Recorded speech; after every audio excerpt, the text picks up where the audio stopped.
At Arizona State University, we've made online education better, smarter, and more personalized so you can go further in your aspiring field. I decided to pursue medicine once I realized that ASU did have the online program for biological sciences. You're still required to learn the same curriculum. You're still being tested on the same content that anyone would be tested on in person. The comprehensiveness of the program prepared me so well for medical school. Explore over 350 plus programs at asuonline.asu.edu. Welcome back to another deep dive.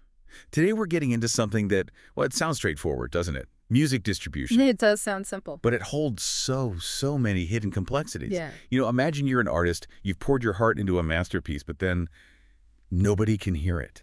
That's the core problem, isn't it? There's centuries, yeah. The biggest hurdle wasn't always the creative part, it was just getting the art out there. So, to really kick us off, what are we actually talking about? What's the basic definition here? That's definitely the place to start because, like you said, it's got more nuance than you'd think. Fundamentally, music distribution is that whole process, right? Getting music from an artist. From the creator. Exactly, to an outlet. Mm-hmm. And that outlet could be a physical record store back in the day, or, a digital shop or streaming service today, making it available so people can buy it or just listen. Okay.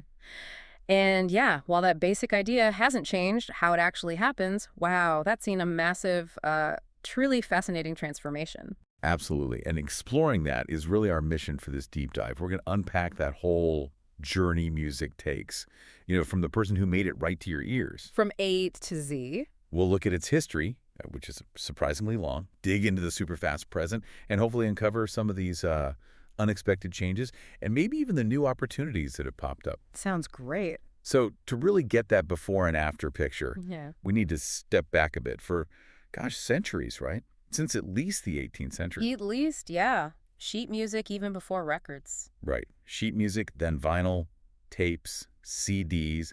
All of it had to physically move from creators into actual shops, places people could walk into and buy them. Bricks and mortar. It really was all about shipping physical things around the world.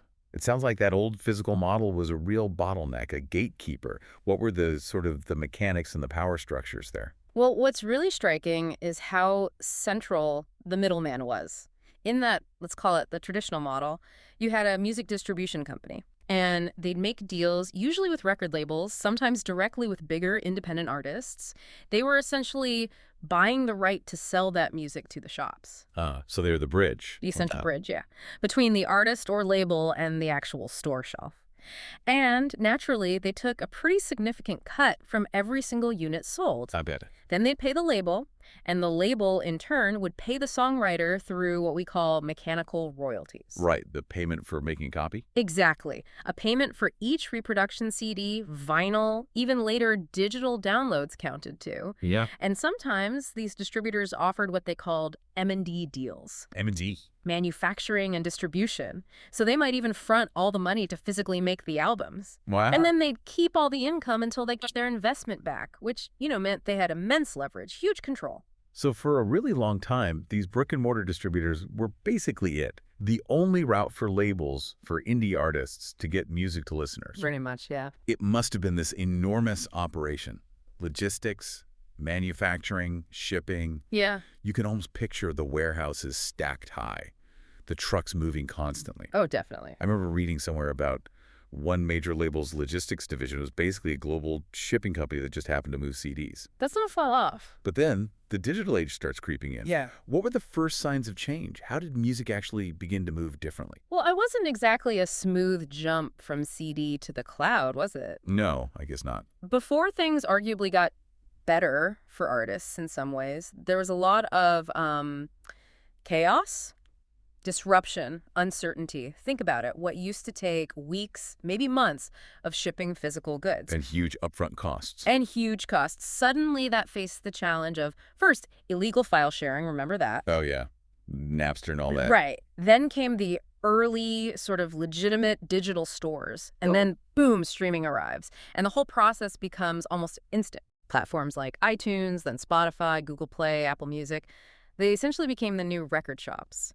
The goal of distribution now, digital distribution, is still getting your music onto those platforms. Same goal, different method. Exactly. But instead of shipping boxes of vinyl or CDs, digital distributors deliver the music files almost effortlessly through what we now call digital aggregators. Okay, digital aggregators, that feels like a key term for anyone listening who's maybe uploading music now or thinking about it. Yeah. What's their role exactly? Yeah, they're crucial. And apart from just being faster and cheaper up front, what really makes digital distribution such a game changer for artists today? Absolutely. So think of digital aggregators like the new Central Dispatch. Instead of an artist having to figure out how to upload their tracks to Spotify and Apple Music and Tidal and Amazon and dozens, maybe hundreds of others. Which sounds like a nightmare. It would be. You go through one aggregator, one company, and they handle sending it out to all those different platforms. It simplifies things massively. Okay, that makes sense. And as for the benefits, one of the biggest, most transformative things is the access to data, analytics. Ah, right. Seeing who's listening. It's way beyond just knowing how many streams you got. It's seeing where in the world your music is taking off, who your listeners are, demographics, age groups. You can even spot potential collaborators or figure out where you might actually sell tickets for a tour or where to focus merchandise sales. It's like a strategic roadmap. Precisely. Something utterly impossible in the old physical world. Plus, of course, it massively lowers the barrier to entry. Independent artists can get global reach almost overnight. Lightning speed.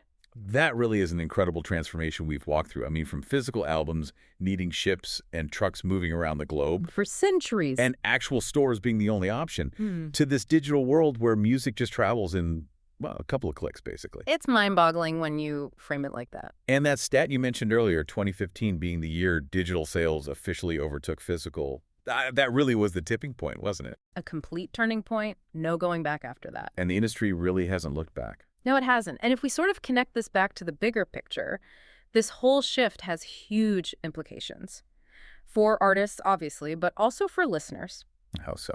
For artists, it means, yes, a much more direct path, faster, data-rich access to their audience.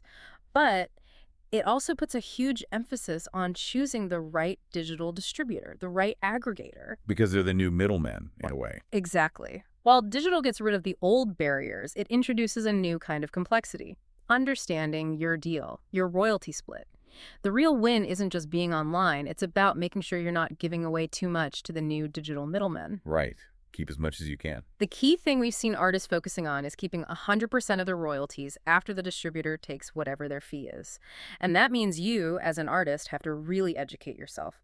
Read the fine print, understand all the terms, especially any potential hidden fees before you sign up with anyone. That makes perfect sense. Crucial advice. And, that leads us nicely to a final thought, maybe something for you listening at home to mull over. Okay.